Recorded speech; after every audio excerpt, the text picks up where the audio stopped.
Greetings. Welcome to Week 7 of GIS 4630, Public Domain Data for GIS. Joseph Kursky here with you. Let's talk about putting public domain spatial data to work. Now, you might argue that you've been working with it throughout this course, and indeed for many of you, for your whole careers, or at least for your program at the University of Denver. True, but we're going to talk about the practicalities of putting public domain spatial data to work this week.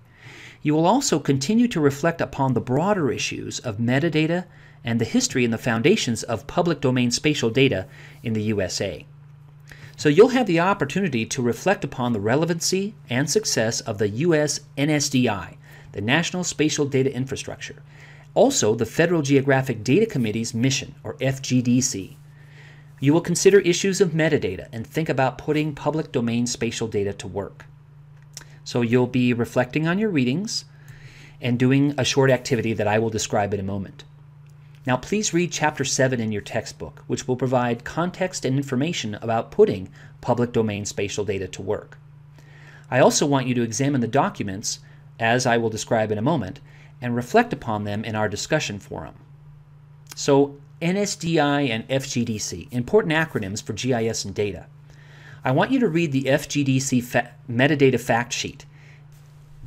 You might think, well, this is all pretty dry stuff. Well, it is in a sense, but it's important documentation. And actually, the FGDC has done a pretty noble job of getting it into a format where it's fairly easy to read this stuff.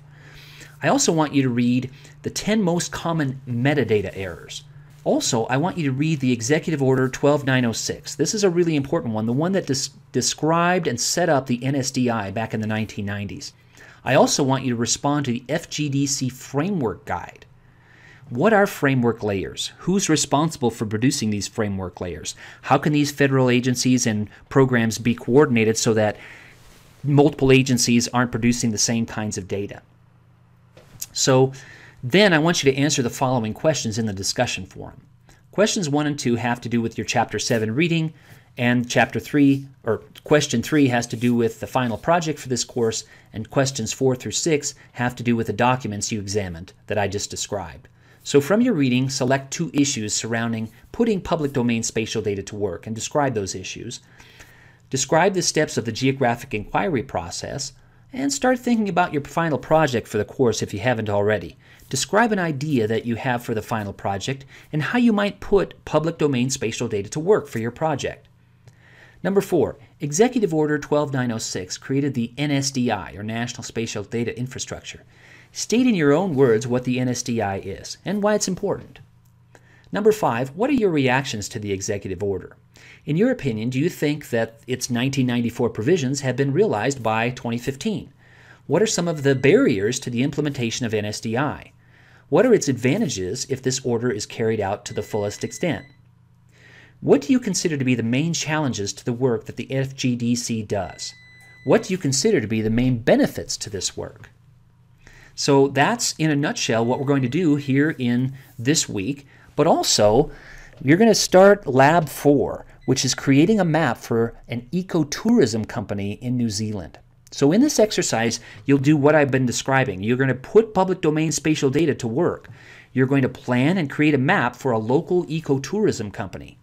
In so doing, you'll need to use public domain data, process it in a GIS, and output the data in several formats.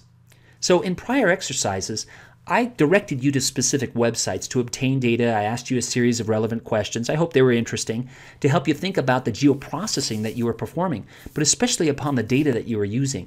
And your requirements were quite specific. Now, having worked through these other exercises, you now have an extensive skill set to solve problems in a more open-ended framework.